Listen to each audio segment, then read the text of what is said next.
Las finanzas del emperador Matías II. ¿Y cómo te voy a contar esto? Primero vamos a hablar un poquito del contexto histórico que le tocó vivir a Matías y después te voy a ir narrando un poquito cómo estaban configuradas sus finanzas y cómo es que sus finanzas van contando pues su propia historia. De entrada, Matías nace en 1557 dentro de una de las familias más poderosas del mundo y la familia más poderosa de Europa, que eran los Habsburgo. Nace un poquito antes de la muerte de Carlos V y él creció como niño durante el gobierno de Fernando I de Habsburgo y después de Maximiliano II. Él es el cuarto hijo de este Maximiliano II y de María de Austria y Portugal, junto con sus hermanos, su hermano mayor Rodolfo, Ernesto, Alberto, y tiene 6 hermanas más. Él se educó junto con sus hermanos en la corte de Felipe II, que en ese momento era el rey más poderoso de toda la cristiandad. Era su tío y era líder de la casa de los Habsburgo por la parte de la rama española. ¿Y qué significa esto? Que bueno, había dos ramas de la familia, la rama española, que incluía dentro de todo el imperio pues la península ibérica, y no solamente eso, sino también todas las conquistas que habían hecho los españoles en América. Y pues Felipe era su tío y Matías fue educado en el Escorial, pero bueno, al crecer pues tuvo muchas fricciones con Felipe. De hecho, cuando Matías regresó a Austria y regresó al Imperio Alemán, donde su padre Maximiliano II era el emperador y después al morir su padre Maximiliano lo toma el imperio Rodolfo, pues Matías termina siendo archiduque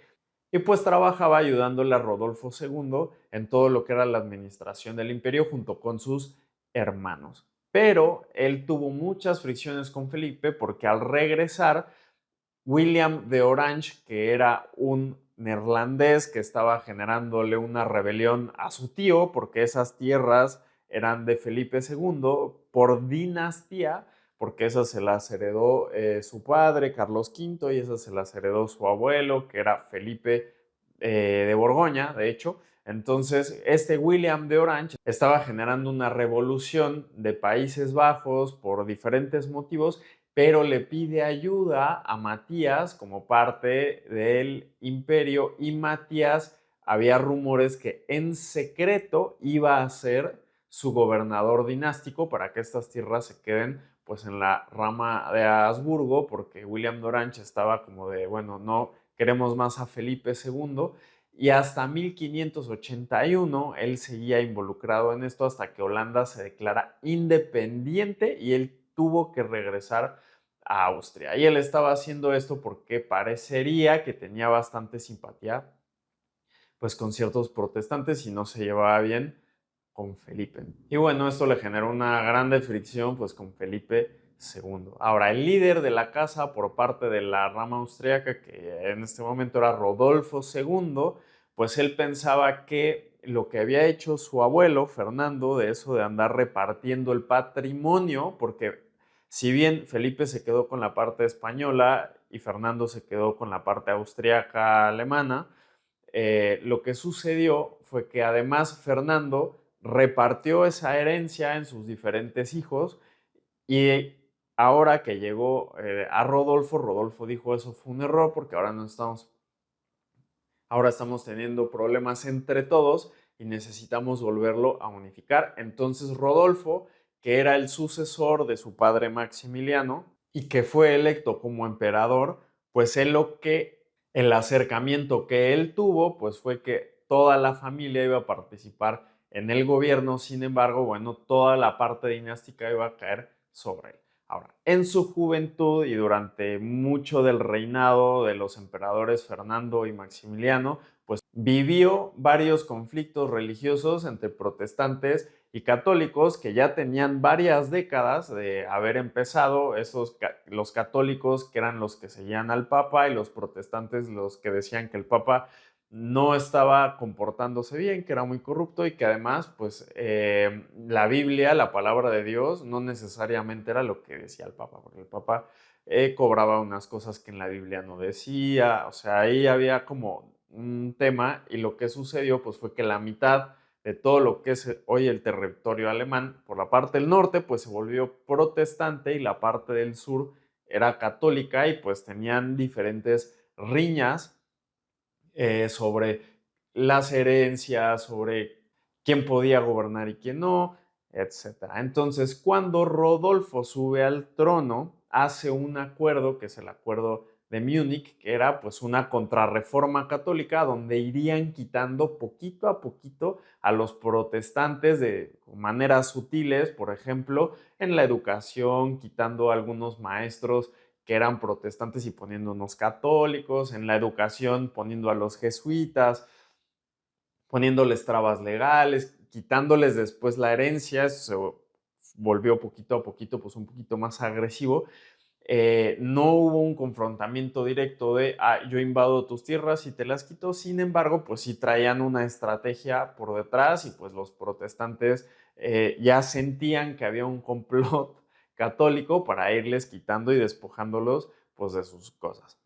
Esto ocasionó que se fueran armando bandos, ¿no? En el norte los protestantes con el Palatinado, Sajonia, Hessen, entre otros, que pensaban pues que este complot ya era pues bastante obvio y se rumoraba también que estaban formando una liga protestante, que empezaron a buscar alianzas con los protestantes franceses, con la República Holandesa, con los protestantes de Dinamarca y Suecia, y sin embargo, pues aún así era bastante impráctico porque los mismos protestantes ya tenían fisuras entre ellos, que unos eran luteranos, dos querían hacer una cosa, los otros eran anabaptistas, querían otro. Los calvinistas eran mucho más radicales y querían ir literalmente a quitarle pues la tierra a la iglesia y bueno, eran un poco más agresivos. Entonces empezaron también a tener pues problemas entre ellos, no solamente era protestante y católico, sino entre los mismos protestantes había diferentes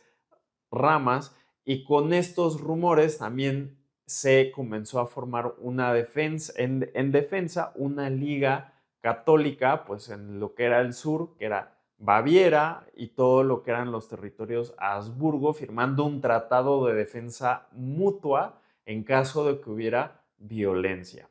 Este es un poquito el contexto histórico que le tocó a Maximiliano y ahora te voy a empezar a hablar de sus finanzas, empezando por sus activos y con esto pues se va a ir contando un poco la historia. Como principal y primer activo, pues él creció con una educación privilegiada en Austria y en España, en la corte de Felipe II, donde la intención pues era separarlo a él y a sus hermanos de la influencia protestante que estaba invadiendo pues todo el imperio. Y no solo eso, sino que también la intención es que aprendieran pues el arte del gobierno. En términos de acuerdos, había un acuerdo muy importante con los otomanos, porque si recuerdas, los otomanos en toda esta época era el rival a vencer. Era el rival a vencer y tenían siglos, desde los reyes católicos, desde mucho antes, que los otomanos eran uno de los imperios más fuertes en el mundo y empezaron a invadir Europa. Y pues los cristianos se unían entre ellos y le hacían la guerra. ¿Y qué pasó? Que pues hubo muchas guerras que, donde puedes ir viendo los videos de los antiguos emperadores con sus diferentes guerras y hasta este momento pues Rodolfo estaba liderando una guerra contra los otomanos llamada la Gran Guerra Turca, que pues ya tenía 13 años y Rodolfo pues ya se estaba empezando a volver un poco errático en sus decisiones y Maximiliano tuvo que ir a firmar un acuerdo llamado el Sitba-Torok, que es una paz, un alto al fuego por 20 años, terminando pues esta guerra en 1600 y piquito, porque Rodolfo la empezó en 1593. Entonces esto fue una de las cosas que hizo Maximiliano y que lo hizo también para ponerle paz, porque vas a ver, el resto de las finanzas del imperio pues no estaban tan bien porque se gastaba demasiado en esta guerra. Otro acuerdo que había era la paz de Augsburgo, que a este punto seguía vigente y que los protestantes estaban alegando que en 1555 con el emperador Carlos V y Fernando I, pues estaban negociando esta paz y esta paz les daba ciertos beneficios y ciertas libertades a los protestantes, pero su hermano Rodolfo II no lo estaba respetando porque el Tratado de Múnich que hizo Rodolfo, pues era una contrarreforma en la que les iba quitando y ya para 1590 y tantos, pues Rodolfo ya era bastante agresivo, ya confiscaba los bienes de los protestantes, ya les ponía unas trabas muy obvias y entonces empezó a haber pues, muchos problemas con los protestantes al grado que pues ya la cosa estaba como súper caliente. Pero bueno, este acuerdo era un activo al fin de cuentas porque se supone que la rama Habsburgo se amparaba con esto de ciertas libertades, pero para que hubiera paz.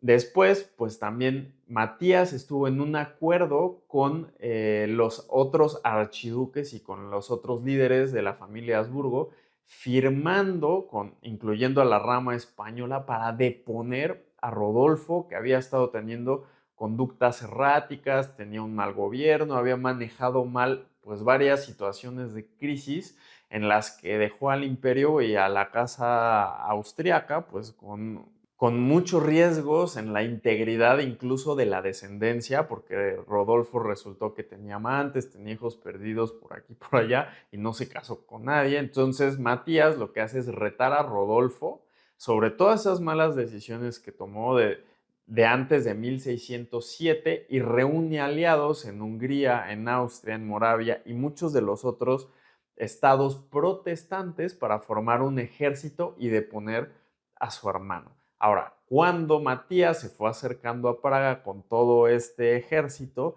que bueno, Praga era la capital de Bohemia y era la capital que Rodolfo había elegido para su reinado, pues ¿qué pasó? Que había muchos hombres que todavía estaban en favor de Rodolfo, pero que Rodolfo nunca les pagó, porque Rodolfo a veces no le pagaba a sus soldados porque tenían muchas deudas y decidieron cerrar un trato con Matías, así que en 1608 se firma el acuerdo de Lieben, en castellano se dice así, pero donde Rodolfo tiene que darle la corona a Matías y desistir de hacerle la guerra a los otomanos. Y esto claramente, pues a Matías pues no le sale gratis, porque todo el mundo, para darle el apoyo a Matías, pues le negoció algo. Le volvieron a negociar libertades religiosas. Muchos estados querían mucho más autonomía, o sea, como que ya el emperador no se metiera tanto en sus asuntos, así que Matías pues ya no tuvo nada que hacer porque era eso, ya le estaba, toda la gente que lo apoyó ya le estaba sacando partido, así que Matías pues ya lo tuvo que aceptar y con eso obtuvo la corona y el título de rey de Hungría, Croacia, Moravia, archiduque de Austria y del Tirol en 1608, que poco a poco también él fue trasladando la capital de Praga a Viena otra vez, porque ya Praga había mucha gente mágica, había muchos magos, gente del bien, bien vivir, por decirlo así, y eso era algo que ya no querían porque estaba asociado pues al reinado de Rodolfo, que pues terminó siendo un desastre. También obtuvo el título de rey de Bohemia en 1611, convenciendo a los electores que lo elijan a él rey, dando pues todavía más concesiones y al final pues obtuvo el título de emperador en 1612 cuando muere Rodolfo II, siendo electo pues por la mayoría de los electores. Otra cosa que también tenía Matías en su activo eran tropas con experiencia militar ya bastante alta que se obtuvieron en todas las guerras turcas hechas por Rodolfo y además él continuó la alianza estratégica con la rama Habsburgo española con los duques católicos de Baviera en la parte del imperio y también pues él se terminó casando con una de estas ramas para seguir fomentando pues esta alianza y ya habían además, por ejemplo, los electores protestantes. Y aquí lo tacho porque ya no es una alianza con ellos, si bien hace dos emperadores, Maximiliano y Fernando, sí tenían una alianza con ellos. Ya para Rodolfo, pues con todo esto que hizo de la contrarreforma, al final los electores ya estaban sospechando demasiado y ya tenían su propia liga protestante y sus propias alianzas. En 1608, cuando él intentó convocar a las dietas o al Reichstag, como se dice allá, pues fue un fiasco porque no llegaron a ningún acuerdo y cada quien se fue como por su lado, y de hecho de ahí a que se volvieron a convocar cortes hubo una o dos veces más y después, como después de 30 años, porque ya estaban peleando.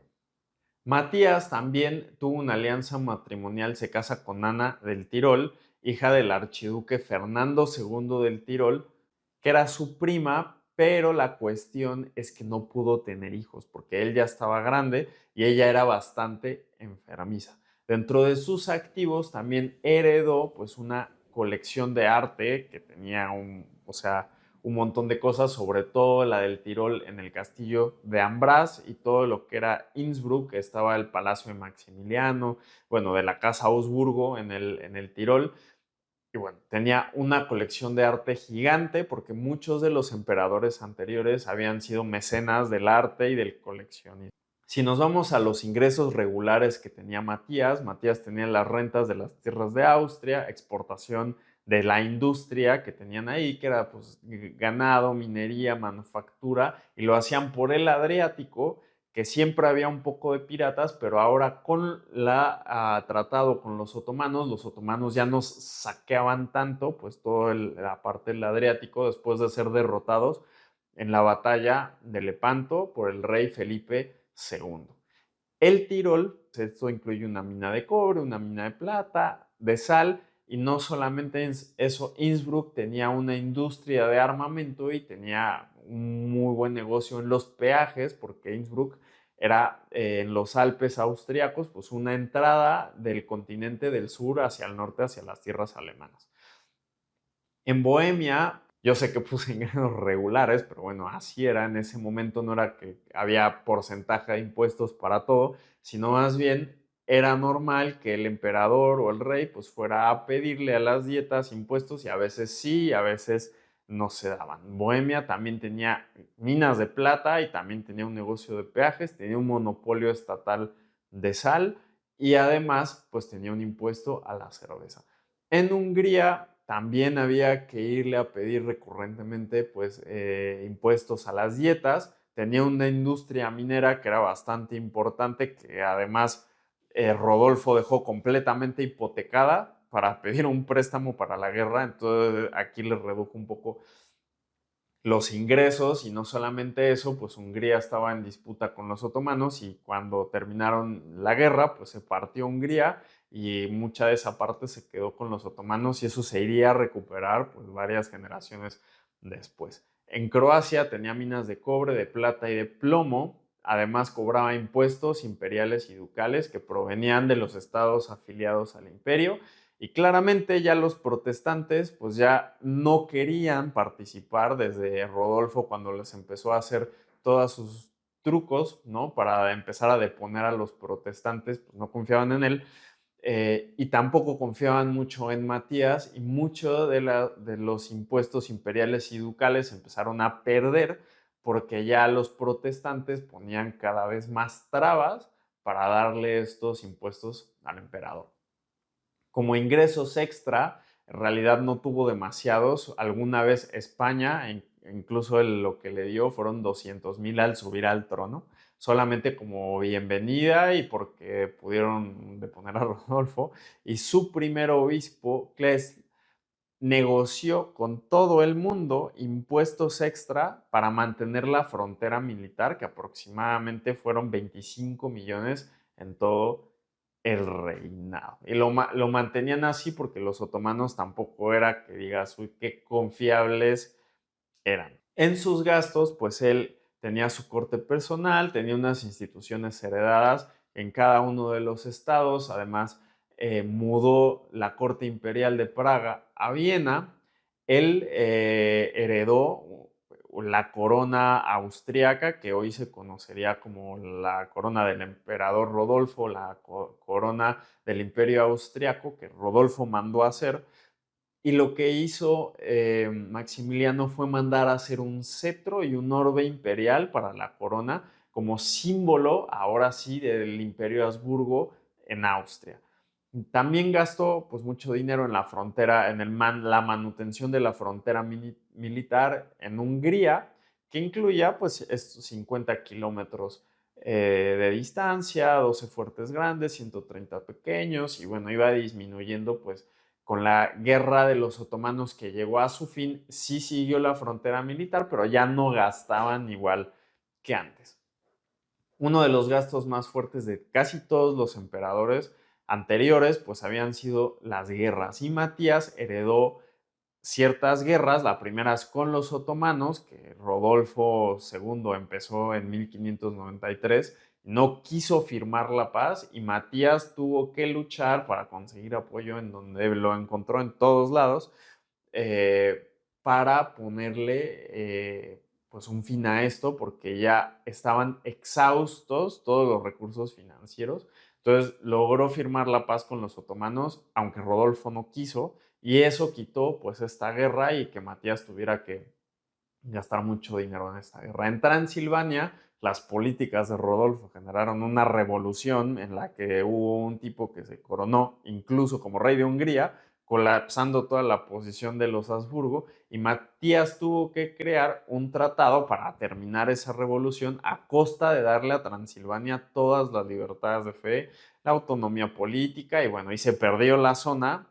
que luego volvió siendo además vasalla, cierta parte de esto volvió como vasallo por parte de Hungría hacia los otomanos. Claramente Rodolfo no aceptó tampoco esto, él quería seguir con la guerra y pues causó problemas con todas las partes, y Matías otra vez tuvo que salir a convencer a todos para que este tratado se respetara, y después de esto fue que pues tuvieron que ir a deponer a Rodolfo. Una de las guerras que tuvo, pues fue donde tuvo que además recaudar un montón de recursos, usarlos, fue en la deposición de Rodolfo II, porque Matías tuvo que reclutar pues muchos aliados por todos los reinos y ir con un ejército a quitárselos, literalmente a sitiar a Rodolfo y pues poderle quitar el reino. Pero bueno, esto significó, imagínate, una contratación de más de 20,000 soldados para marchar a Praga, donde Rodolfo tenía su capital, e intentar hacer, bueno, todo por las buenas. Y no solamente eso, que al final, pues todos sus aliados le empezaron a negociar un montón de cosas, porque aquí Matías se gastó la vida y cuando ya no le alcanzó para pagar, pues fue cuando le empezaron a pedir pues un montón de concesiones de otras cosas. Los ducados de Jülich-Klevez, que bueno, al final, que es parte del Imperio Norte, que está muy cerca de Holanda y Francia, y cuando muere el duque de esa zona que estaba allá, pues mucha gente quería entrar a repartirse esas tierras porque eran bastante importantes. Estaba ahí a la mitad y pues era una conexión con diferentes países. Pero ¿qué pasó? Que claro, los católicos y protestantes querían una cosa por un lado, los Habsburgos querían cosa también por otro lado, al grado que se puso muy crítico y muchos países, por ejemplo, los holandeses o los neerlandeses, mandaron a Mauricio de Orange, que era su staffholder, era su líder militar, ahí a la frontera. Francia mandó tropas a la frontera. Ahí ya se estaban reuniendo en una, parecía una bomba de tiempo. Ya estaban reuniendo todas las tropas ahí de todos los reinos. Todo esto pues era un desastre, y eso fue a lo que llevaron pues muchas de las políticas de Rodolfo. Básicamente cundió el caos hasta que Matías llegó, y la forma en la que él lo resolvió pues fue poner un gobierno provisorio hasta que todo el mundo se pudiera negociar la herencia de las tierras y cómo eso iba a quedar. Matías también tuvo una guerra que se llama la Guerra de los Uskok, que para 1615 en la parte del sur del imperio, donde estaba Fernando de Estiria, pues estaba asolada por piratas, que es un poquito más cerca donde está el Adriático. ¿Y qué pasó? Pero bueno, no solo los Habsburgo tenían este problema, sino también la República de Venecia, que de ninguna forma era aliada de los Habsburgo, pero pues sí tenían este enemigo en común, y Venecia en su lucha contra los piratas agarra y captura un pedazo de Austria, que seguramente ellos decían que era de ellos, y el archiduque Fernando va para allá pues a combatirlos. ¿Qué pasó? Que resultó que en Venecia tenía una alianza con Holanda e Inglaterra, y entonces que además eran estados protestantes y estados que pues eran hostiles contra los Habsburgo en general, no solo contra España, sino también contra los Habsburgo austriacos, y llevaron 86 naves hasta allá con un ejército de mercenarios. Incluso el duque de Osuna, que él era el virrey de Nápoles por parte de Felipe III, pues tuvo que ir allá y va sin permiso incluso del rey, porque el rey estaba por allá papaloteando y no daban una dirección clara, y el duque de Osuna pues decide como ir como virrey y con todo el poder que él tenía, pues ir a ayudar a Fernando en el Adriático y generar presión para evitar pues una guerra, porque eso ya se estaba poniendo súper, súper hot, cerrando al final pues un tratado con diferentes concesiones para regresarle al imperio y a Matías pues todo esto que era un pedazo de las tierras austriacas. Y al final, pues el tratado sí lo tuvo que cerrar Osuna porque Matías se quedó en el imperio por una mala salud que evitó que, bueno, que tuviera que viajar hasta allá. Después hubo otro problema, que el elector del Palatinado muere en 1614 y lo sucede Federico V, que por muchos, aunque él era muy joven, lo veían como un campeón protestante, que además se casó con la hija del rey de Inglaterra, entonces eso era una gigantesca alianza para los protestantes. Y no solamente eso, firmó una alianza con la República Holandesa y esto infló pues su estatus y su poder, y ya era muy difícil irse a meter allá porque él era visto como este campeón protestante pues con muchísimas alianzas. Y mientras, la cuestión pues era que además había un problema, que ya para este entonces que Matías ya era el emperador, más o menos en 1617, Matías ya estaba mal de salud, y no solamente eso, sino que su esposa, estando también estaba mala de salud, muere y mueren sin herederos. Entonces Matías básicamente tenía un problema porque él estaba mal y tenía que ir resolviendo todo lo que era la herencia de los estados, y todo el mundo católico pues estaba enfocado en esto.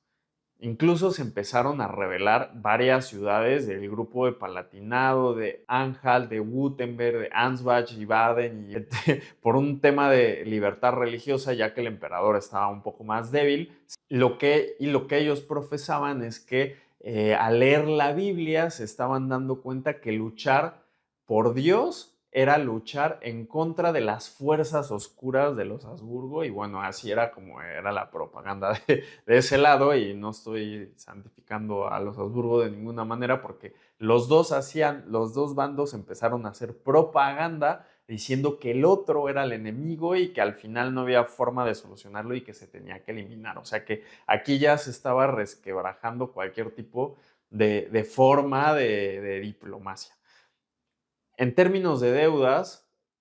todo lo que era la herencia de Rodolfo dejó 30 millones de deudas, y su ministro, Klesl, logró amortizar muy buena parte de esto con los ingresos extra que pidió para la frontera militar, que no se terminó usando realmente todo en el sentido de solo eso, sino que además gestionó bastante bien las finanzas. Para terminar de cerrar un poco lo que es la historia y cómo continuaría esto, pues qué sucede que durante el reinado de Matías, que fue muy breve, entre 1612 y 1619, una de las cosas primordiales que él tenía como objetivo era deshacer las dos ligas, no solamente la protestante, sino la católica, porque esto estaba empezando a crear tensiones y fácilmente esto podría acabar pues en una guerra civil. Sin embargo, todas las políticas eran bloqueadas por la gente de su mismo bando, del bando católico, pues que pensaban que no, que ya Matías se estaba volviendo muy flexible y entonces CPS empezó a perder también apoyo de los católicos. Y por el lado del bando protestante, también, ¿qué sucede? Que iba creciendo con mucha urgencia, varios problemas dinásticos, a grado que no se logró manejar ninguna de las iniciativas que tenía Matías. Para 1617, pues ya no tenía hijas, no tenía hijos tampoco, no tenía heredero. Estaba la gran incógnita de la sucesión de Habsburgo, la cual resultó ser un desmadre porque Felipe III de España se quería postular, también el duque de Baviera se quería postular y mientras tanto la línea de Fernando de Estiria pues estaba resolviendo la guerra de los Usko en la frontera con Venecia, entonces esto era un desastre, no había quien, y al final su esposa se enferma, muere, poniendo mucho más presión al tema de la herencia, que Matías empezó a enfermar y él tuvo que recomendar fuertemente que se heredara en vida muchas de las cosas a Fernando III, que sería Fernando Estiria, el cual empezó a tomar incluso posesión en vida del reino de Hungría el 16 de mayo de 1618. ¿Qué sucede? Que para el 27 de mayo, imagínate, unos pocos días después, Fernando III estaba almorzando con su obispo en Hungría cuando le llegaron noticias que sus representantes en Bohemia habían sido lanzados por la ventana.